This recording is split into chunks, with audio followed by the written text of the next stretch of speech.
দুটি পৃথক ঘটনায় একজন ধর্ষক এবং একজন ধর্ষণের চেষ্টাকারীকে গ্রেপ্তার করতে সমর্থ হলো মাথাভাঙ্গা থানার পুলিশ। এদিন এক সাংবাদিক বৈঠক করে একথা জানান মাথাভাঙ্গার অতিরিক্ত police super Sandip Garai IPS. তিনি বলেন, গত 2 তারিখে একটি নাবালিকা ধর্ষণের মামলা হয়েছিল, যার মূল অপরাধীকে গতকাল গ্রেপ্তার করা হয়েছে। মূল অভিযুক্ত ননী গোপাল পাল সহ একজন মহিলাকে গ্রেপ্তার করা হয়েছে। তদন্তের স্বার্থে মহিলার নাম বলতে অস্বীকার করেছেন তিনি। তবে কিভাবে ওই মহিলা ওই নাবালিকা ধর্ষণ কাণ্ডের সঙ্গে যুক্ত তার তদন্ত শুরু হয়েছে। পাশাপাশি পচাগড় এলাকায় এক বিশেষভাবে সক্ষম মহিলাকে বাড়ির পাশের এক ব্যক্তি ধর্ষণের চেষ্টা করে বলে অভিযোগ হয়েছিল সুশান্ত শীলের বিরুদ্ধে। আজ তাকে সকালে গ্রেপ্তার করে আদালতে পাঠাতে সামর্থ্য হয়েছে মাথাভাঙ্গা থানার পুলিশ। এই বিষয়ে কি বলছেন অতিরিক্ত পুলিশ সুপার, আমরা শুনবো।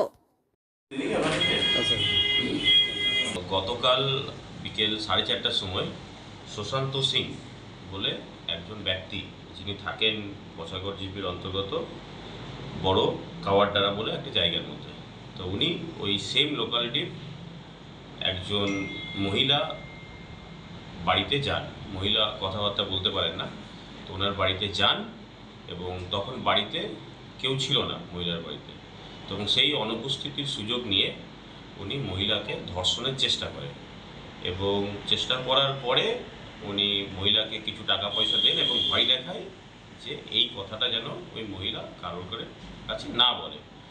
তো ঘটনাটা ঘটার পরে মহিলার বাড়িতে যখন ওনার মা বাবা ফিরে আসেন, তখন উনি সমস্ত কথা ওনার মা বাবাকে বলেন এবং ওনার মা বাবা তখন থানাতে এসে একটা কমপ্লেন করেন এবং সেই কমপ্লেনের বেসিসে আমরা একটা ধর্ষণের চেষ্টা করার ধারাতে একটা মামলা আমরা করে থাকি, কেস করে থাকি এবং আজকে সকালে সুশান্ত সিংকে আমরা অ্যারেস্ট করি এবং অ্যারেস্ট করে তাকে আমরা কোর্টে পাঠাই জুডিশিয়াল কাস্টডি নেওয়ার জন্য।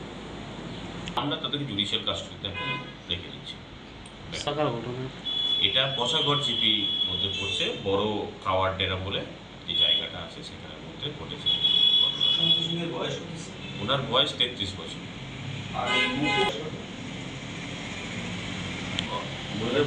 30 আছে, 30 বয়স আছে। সেই রকম এখনো পর্যন্ত পাইনি আমরা, তবে আমরা খতিয়ে দেখব যে ওনার এগেনস্টে আরও কোনো অভিযোগ আছে কিনা, ইনভেস্টিগেট করে। মহিলা বিবাহিত এবং ওনার স্বামী এখানে থাকেন না, কাজের সূত্রে বাইরে থাকেন।